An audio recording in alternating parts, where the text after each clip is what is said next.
நீங்கள் பணத்தை வந்து முதல்ல வந்து நேசிக்கணும். இந்த பணத்தை வந்து துட்டுங்கிறது, சில்லற காசு கொடுங்கிறது இதைகளே வந்து பயன்படுத்துகிற விதமே வந்து ஒரு தவறான வார்த்தைகளை பயன்படுத்துவாங்க. அவங்க அப்புறம் பணத்தை வந்து இப்படி சுருட்டுவாங்க. நீங்கள் வந்து அதை நேசிக்கணும் முதல்ல. அந்த பணத்தை நீங்கள் உங்ககிட்ட என்ன, நான் இப்போ ஓப்பனாக சொல்கிறேன் கேட்டுங்க, தமாஸ்கே சொல்ல, நான் என் வாழ்க்கையிலேயே அனுபவிச்சு பாடம். தினசரி 500 ரூபா நோட்டு, 100 நோட்டு கொண்ட ஒரு கட்டு, 10 கட்டு வச்ச பண்டல், பீராவில் ஒரு 500 பண்டல் இருக்கிறதா. டெய்லி காலையில் இருந்துச்சு பீராவை திறந்து மணக்கட்டில் பணம் அடுக்கி வச்சிருக்கிற மாதிரி பார்த்து சந்தோஷமாக நினச்சிட்டு நீங்கள் வாங்க. அது எவ்வளோ நாளில் வந்து அது நிறைவேறுதுன்னு பாருங்கள்.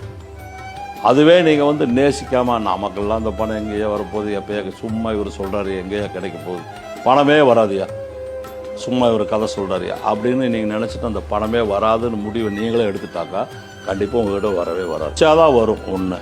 இது எல்லாத்தை விட இன்னொரு விஷயம், கிடைத்தால் என்ன சொல்லுவாங்க, வீட்டில் பேசிகிட்டு இருப்பாங்க, அந்த பணம் கிடைச்சதுன்னு வச்சுக்கோ, நம்ம அதை செய்யலாம் இது கிடைத்தாலுங்கிற கேள்விக்குறி போட்டிங்கன்னா அது நிறைவேறாது. பணம் இருக்குது வீட்டில், அவ்வளோதான், அந்த பொருள் வாங்குகிறோம், முடிவு எடுத்தாச்சுனாக்கா கண்டிப்பாக பணம் வரும். அதுக்கு ஏன்னா அந்த பணத்துக்கு வந்து சக்தி என்னன்னாக்கா ஈர்ப்பு சக்தி. அது யார் விரும்புகிறாங்களோ அவங்ககிட்ட இந்த குழந்தைங்க எப்படி ஒரு 3 வயசு 4 வயசு குழந்தைங்க நீங்கள் அன்பாக பேசி கை நீட்டுக்கு ஓடி வந்துடும், அது யாருன்னு கூட பார்க்காது. அந்த மாதிரி இந்த பணம் வந்து குழந்தைங்க மாதிரி. நீங்கள் எதை நேசிக்கிறீங்களோ பண ஆசை வேணும். பண ஆசை இல்லாமல் ஒன்றும் செய்ய முடியாது. அதற்காக எப்பொழுது பார்த்தாலும் நாம் எங்காவது ஒரு விதத்தில் கடன் வாங்கியிருந்தோம்னு வச்சுக்கோங்க, அந்த கடனையவே தினசரி நினச்சிட்டு இருந்தோம்னா கடனை கட்டுற கடன் தான் வாங்க முடியும் மொழிய சம்பாதிக்க முடியாது. நீங்கள் என்ன ஓட்டங்கள் தான். பணம் என்பது ஒரு பொருள், அது வந்து நமக்கு கடவுளும் கிடையாது, இறைவனும் கிடையாது, அது ஒரு பொருள்.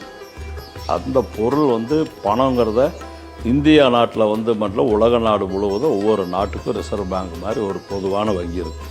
ரிசர்வ் பேங்க் வந்து பணம் அச்சடித்து கொடுக்குது. அவங்க கொடுக்குற பணத்தை நம்ம வந்து பயன்படுத்துறதுக்கு உபயோகப்படுத்துறதுக்கு தான் நமக்கு எல்லா தகுதி இருக்க வழிய அந்த பணம் என்னுடையது என்று உரிமை கொண்டாடுறதுக்கு யாருக்கும் உரிமையே கிடையாது. ஏன்னா அது நமக்கு சொந்தமே கிடையாது, அது ஒரு கருவி பயன்படுத்துகிறோம். அந்த பணத்தை பயன்படுத்தி அதன் மூலமா வரக்கூடிய வருமானங்களில் வந்து வருமான வரியாக கட்ட சொல்லி அரசாங்கம் கேட்குது. நாங்கள் கொடுக்குற பணத்தை செலவு பண்ணி அதன் மூலியமாக சம்பாதிக்கிறியா, அதுக்கு தான் வரி கொடுன்னு கேட்குறாவுடைய. நீங்கள் அச்சடிக்கிற பணம் இல்லை, நீங்கள் அச்சடிக்க முடியாது. ரெண்டாவது, இனிமேல் புதுசாக உங்களுக்காகவோ எனக்காகவோ இங்கே இருக்கிற யாருக்காகவோ புதுசாக பணம் அச்சடித்து கொண்டு வரக்கூடிய பணம் இல்லை. இருக்கிற பணத்தில் நமக்கு பணம் வேணும். ஆசைப்படுறோம். ஆசைப்படும்போது என்ன செய்யணும், மன ஒருமைப்பாடோட ஏதாவது ஒரு தொழில் செய்கிறோம், இல்லை வேலைக்கே போகிறோம், சம்பளம் வாங்குகிறோம், சம்பளம் வாங்கிட்டு அங்கேயே வேலைக்காரனாக இருக்கக்கூடாது. அந்த தொழிலுக்கு உரிமையாளர் ஆகணுங்கிற எண்ணத்தை முதல்ல மாற்றணும். எண்ணத்தை தொழிலில் வந்து மாற்றும்போது என்ன ஆகுனா உரிமையாளர் ஆயிடுவோம். நிறைய பேர் நீங்கள் பாருங்கள், 60 வயசு ரிட்டையர்ட் ஆகிற வரைக்கும் அந்த ஒரு செக்யூரிட்டி வேலைக்கு போகிறாலும் அந்த வேலைக்கே போயிட்டுருப்பாங்க, பியூன் வேலைக்கு போகிறாலும் அந்த வேலைக்கு போயிட்டு அவங்க வந்து அதை பற்றி எதை கவலைப்பட மாட்டாங்க. அதோடு இருக்கும்போது அவங்களுக்கு அந்த எண்ணங்களே வராத போது எந்த பணமும் அவங்ககிட்ட வராது. நீங்கள் வந்து பணம் சேர்த்தணுன்னா முதல்ல வந்து எண்ணம். வாழ்க்கையில் வந்து ஒரு கம்பெனிக்கு வேலைக்கு போகிறதுக்கு இதே மாதிரி நம்ம ஒரு தொழில் செய்யக்கூடாதா அப்படிங்கிற ஒரு ஆர்வம். அந்த ஆர்வங்கள் அதிகமாக வரும்பொழுது அந்த தொழில் செய்யக்கூடிய எல்லா தகுதிகளையும் வளர்த்துக்கிறோம். வளர்த்துக்கு போயிடாங்கன்னா வேலைக்கு போய் சேர்ந்ததுக்கப்புறம் சில பேர் வேலை செய்ய சொல்லுவாங்க மிஷினில். இதை பழகிட்டால் அந்த வேலையை நம்மளை செய்ய சொல்லிடுவோன்னு பயந்துட்டு எந்த வேலையுமே பழகாமையே வேலை செஞ்சுட்ருப்பான், அதோடையே இருப்பான். ஆனால் எல்லா வேலையும் இழுத்து போட்டு வேலை செய்கிறான் பாருங்க, அந்த கம்பெனிக்கு மேனேஜர் ஆயிடுவாங்க, அதுக்கப்புறம் முதலாளி ஆயிடுவாங்க, ஒரு கம்பெனிக்கு போயிடுவாங்க.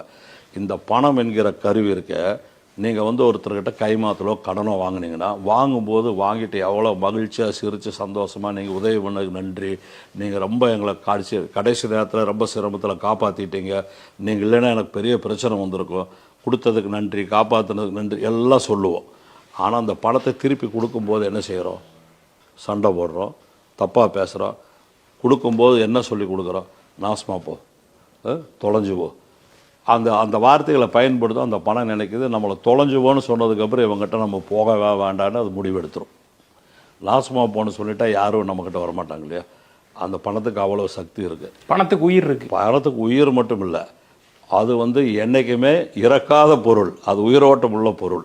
அதுக்கு வந்து அவ்வளோ சக்தி இருக்குது. எதையுமே இப்போ நாங்கள் சட்டையே போட்டிருக்கோம், இந்த பட்டன் நேராக போட்டதுனால தான் நீங்கள் வந்து உட்கார வச்சு பேசிகிட்டு இருக்கீங்க. கீழே மேலேயும் போட்டு என்ன ஆகும், சாருக்கு ஏதோ கொஞ்சம் இன்றைக்கி மனசு சரியில்லையாட்டிருக்கு, மூளை கிளம்பி